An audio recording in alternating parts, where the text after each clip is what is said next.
Hello, and thank you for listening to this episode of the Night Sky Podcast. My name is Billy Newman. And I'm Marina Hansen. And today we're going to be talking about a few of the things that have been happening in the night sky above us for the second week and now third week of March 2016. Pretty cool. This year's moving by so fast. I was going to say, I can't believe March is already halfway over. Yeah, we've already seen like a few different phases of the sky kind of move by us even since we started doing this podcast. Like the whole 5 planets being up thing, that's sort of disintegrated. Those planets have moved apart now. They're in different places. So that's not happening as much anymore. We have other stuff to talk about, how the planets have moved here in a little bit, probably toward the end of the podcast. But it's cool to see or to just be talking about it and then see how the sky is changing around us.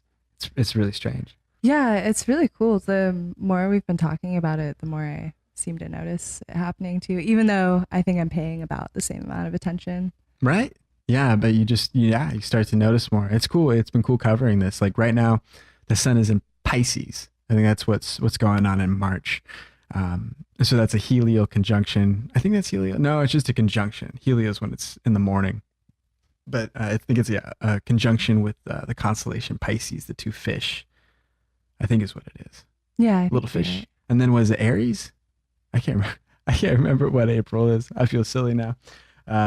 But the other thing that's going on is we just had like a solar eclipse.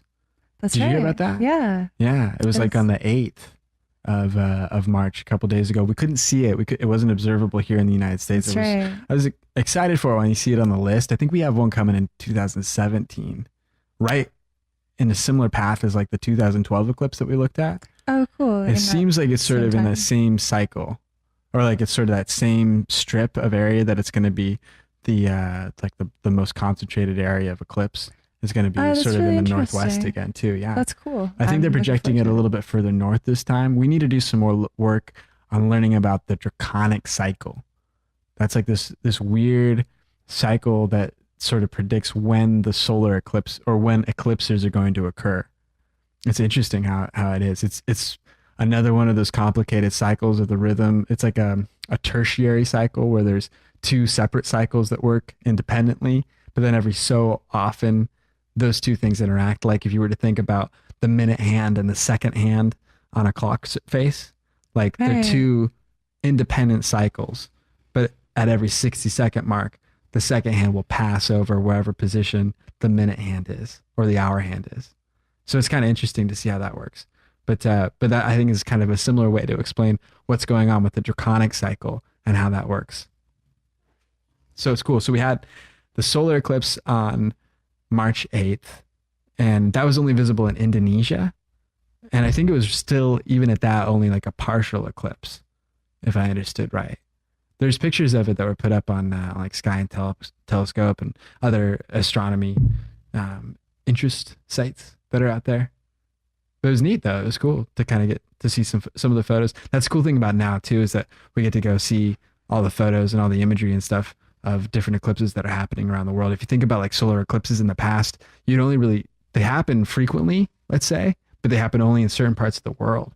And they're kind of important parts of people's culture.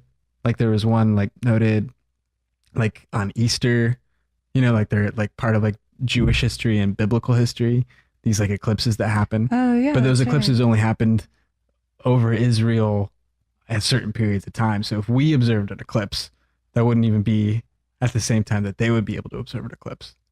Yeah, that's interesting how that is. Yeah, it's really strange how it is. So yeah, you think about that sometimes, about the different historical events that would take place, and that there was an eclipse that happened. That eclipse would have only been observable to them. Or if we see an eclipse here in the Northern Hemisphere, a lot of times they try and tie that to a prophecy that would have been made for Middle Eastern cultures. And I kind of speculate sometimes that maybe that wouldn't have been what they were even able to observe. So it probably wouldn't matter too much. But they did also have a pretty good understanding. As soon as I think early Hebrew culture understood the draconic cycle, they seemed to make note of the cycle of because there's a long cycle, there's a short cycle and a long cycle of eclipses that happens, especially with lunar eclipses, because they're more frequent, because the moon goes around us more often. Right. So we have more opportunity. For a lunar year is 30 days, whereas our year is a whole year, So So we only have like two opportunities in the solar year for us to get an eclipse, like when we're in the right position. But it seems like we have what, like, well, more, at least with the lunar eclipse. But yeah, it's just interesting how it works. So we have the solar eclipse visible over Indonesia. We have a lunar eclipse coming up. Did you hear about that? I had only heard a little bit of what you told me. When is that coming up? Yeah. So I think it's, oh shoot, I think it's like the 22nd. I think I have the wrong date. Maybe that's the right date. But yeah, Sometime in the next. there's a lunar eclipse coming up in less than a week, and I don't know what time it is. It's only visible on the west coast of the United States. It's going to be it's not a total lunar eclipse. It's a lesser eclipse. I think it's a penumbra. Does that sound right? That's kind of the light sure. mid shadow on the surface of the sun. But yeah, I think so. It's only going to be visible on the west coast, and then I think the rest of it's going to be over like the Pacific Ocean, and we wouldn't really be able to see it, or it'll be during the day. I'm not sure how that would work. No, it'll be at opposition. So, eclipses are so strange. So I think we're going to be able to see it right as like the sun would be setting on the west coast. That's probably what we'll see. So it's supposed to be, I think, starting around 4:37 in the morning, and then it'll last for a short period of time. But I think it's only going to be darkening on like the lower side of the moon. Now it's interesting because we've just gotten out of a tetrad, which I think is a cycle of 4 total lunar eclipses back to back to back to back, which is cool. So it's like spring, fall, spring, and fall. That is really cool. That there's an eclipse. Yeah. And then so this is what we should search. We should do we should do a big episode on eclipses. That'd be fun. We should. We got to do it for the lunar eclipse coming up. Yeah. We should try and understand this draconic cycle a little better so that we can explain it. But this tetrad thing is what we just finished up. So that's where we had over the last 2 years. I remember with you. Yeah, we had one in April. I think you were in Corvallis for. We had another one in fall, and then another one in like March last year, and then another one in September in 2015. And now we're out of that cycle, and now we have this one come by. But it's not a total lunar eclipse. It's just a partial eclipse that we'll be able to see, and only on the west coast. So I don't know. It'll be kind of cool. The other change that just happened was daylight savings time. How you feeling about the switch, Marina? I think this might actually be the first year that it's been hard for me. It seems hard right now. Why. The spring forward is seeming hard right now. I think because I had to get up earlier. It's also it's always a couple of days of disorientation, like about a week. And then I stopped remembering that I'm supposed to remember that it's not the right time anymore. Yeah. But yeah, like I was getting out of like work today, and I was like, it's like early, or it's like 4:00 right now, or whatever. Yeah. It's like strange. So but your body still kind of knows what time it is by the light. Mm-hmm. I'm so happy though that it's like artificially, at least by daylight savings time, but it's staying out lighter. It's going to give us more opportunity to do stuff in the evening with light out. It's going to be great. Yeah, I'm really excited for the change, as hard as it's been for me the last couple of days. Yeah. So I was thinking about this though, and I thought about it before. It's strange because we do daylight savings time now, which is near the equinox, near the time that the days are the closest. Day and night time is the closest together. You know how yeah, that's right. how that is? Yeah. And then everybody sort of complains and is upset about daylight savings time, how artificial it is, how confusing it is. Granted, it's super confusing. We do it. On the 11th, we just did it. Europe does it on the 27th of March. Mexico does it on like the 8th of April. There's all these different times that each country does it. There's no international standard. Arizona doesn't do it. That's right. Arizona doesn't do it at all. There's all sorts of things that seem kind of strange in that aspect. So yes, really twisted system, but there is like some interest to it that kind of goes back to the way that the world and the cycle works and how long the days are and the seasons and stuff. And so I was thinking about it a little bit in this way. So we have the change take place, the daylight savings change, the spring forward, fall back system near the equinoxes of the year. And that's when the day and night period is the closest to the same 12-hour period. But in the summertime, let's say the daytime is the majority of the 24-hour day. Right? Does that make sense? Yeah. Yeah. And so like, do you remember like we get up for sunrise and it's maybe just after 4:00 in late June, and we already see like a good bit of twilight of like, of early bright, morning light out in the in the morning sky. Like you can barely see stars anymore. And that's just after 4:00. And so that's the time that you might think about how valuable the daylight savings time system is for us, or at least how it sort of corrects how the day would function for people in, you know, their day-to-day life. But if we were to roll that hour back in June, that 4 o'clock sunrise time, that would be 3 a.m. that the sun would be Right. coming up. Yeah, it wouldn't make sense for the way we try to do things. Right. And so, yeah. So I think that's what I started noticing about it, is like, it's sort of to correct like the nighttime hours for our calendar day to be a little bit more functional for the people and like the working culture that is there, Right. so that there isn't as big of a swing from 4 a.m. work time starts to, in the winter time, what ends up being like 9 a.m. because of just such a huge swing in the daylight hours that are available. Which is, it's just really strange. That's why the winter time system is there too. If we were to think about how dark it is, like in the morning, I think like it wouldn't get light out until about 9 o'clock because we roll really back light. the hours. Yeah, so it barely gets light out, you know, at like, I think it's like 7:40. So that would be like an 8:40 a.m. sunrise and a That is 3:30 strange. a.m. sunrise if we were to like change it around again. And so it's just too much of a variance. It's almost like a whole day off, or you know, like Yeah. it starts to feel like a little bit too much at the wide ends at the solstice of the year. And so I think that's why, or part of the system that doesn't seem to make as much sense to people when they're not thinking about the daylight savings time system. Yeah, I think you're right about that. Yeah, I don't know, just a weird little perspective I had on it. But yeah, I'm having a hard time getting used to the spring forward this time. Jupiter is at opposition.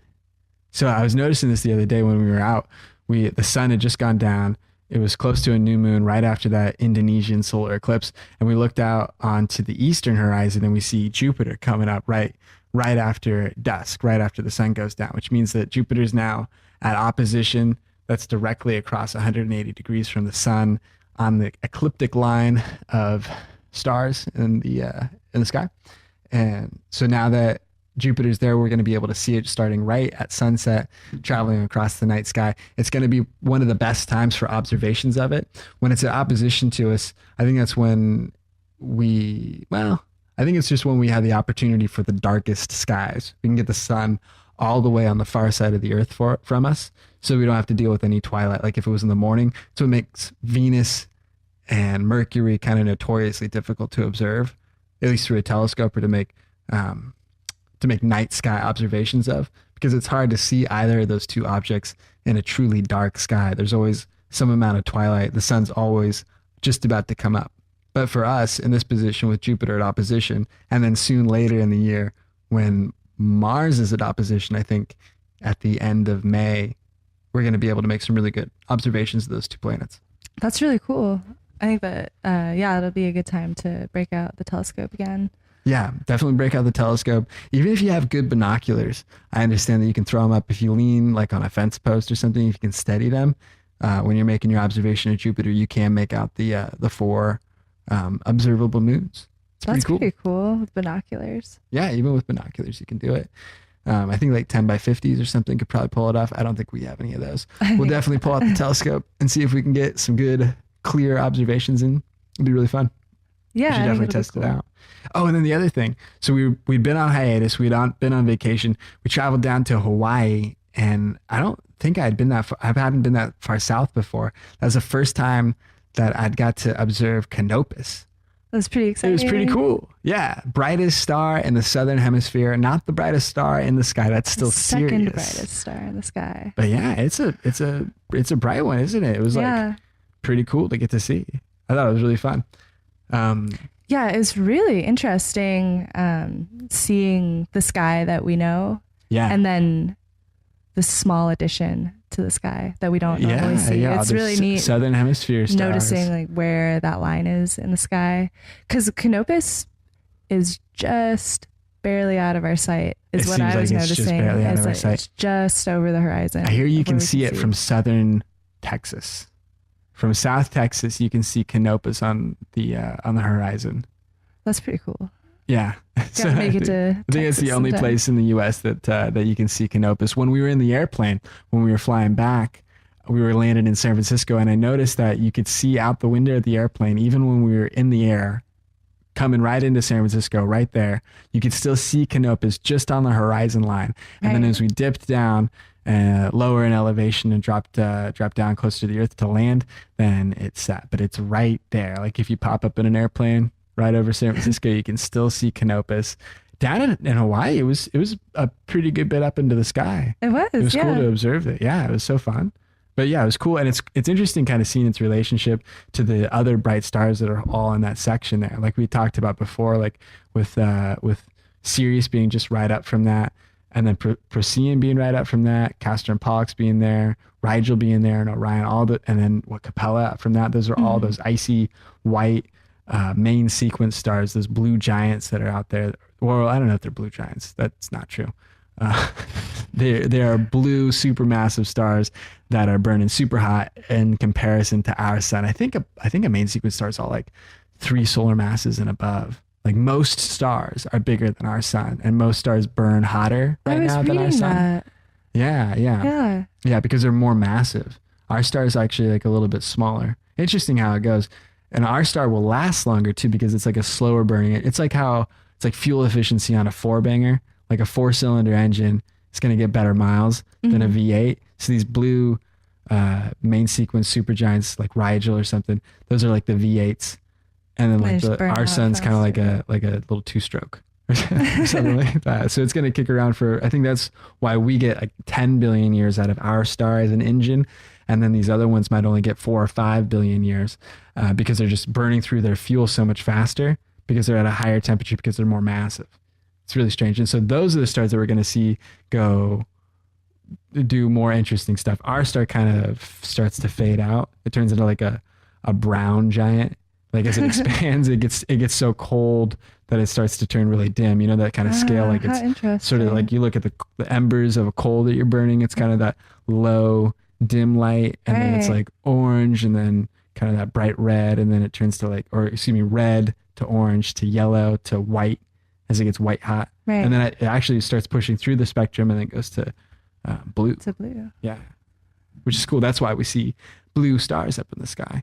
And then when we see red stars or orange stars, like if we look at Antares or if we look at Betelgeuse or Aldebaran, those are the stars that are like super, or like red giants or orange giants, maybe Aldebaran would be considered. But I think they're both red giants, or all 3 of those that I mentioned are red giants. And that's when this star expands and diffuses its temperature across a much larger surface area. And then so now that bright blue drops in temperature and in spectrum, it shows up as red. Really interesting how that happens. Yeah, really, really strange how stars get their color, how they push out their spectrum, and how we get to observe it. It's such a trippy thing, but it's really cool. But it's super cool getting to see Canopus down in the southern hemisphere. That was really fun. We should talk about a few of the other things that we got to see. I think for like that sunrise at Haleakala, we got to see part of Centaurus, like with Alpha Centauri. It's below Scorpio. I think we saw it in the morning sky. We should look it up, see what stars there were, but we definitely observed them. It was cool getting to see those southern hemisphere stars. It was very cool. Pretty fun stuff. But I think that's just about everything for this episode of the Night Sky Podcast. On behalf of Marina Hanson, my name is Billy Newman, and thank you guys very much for listening.